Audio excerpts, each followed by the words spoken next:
After Karbala, the battle did not end on Ashura. It continued in chains, in prisons, in sleepless nights.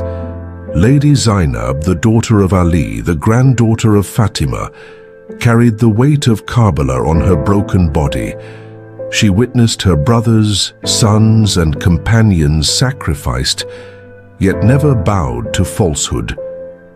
Her sermons shook thrones. She exposed Yazid's cruelty and preserved the message of Imam Hussain, but the suffering took its toll. According to Shia sources, the continuous grief, imprisonment, and hardship after Karbala weakened her body, not by the sword, but by pain and oppression.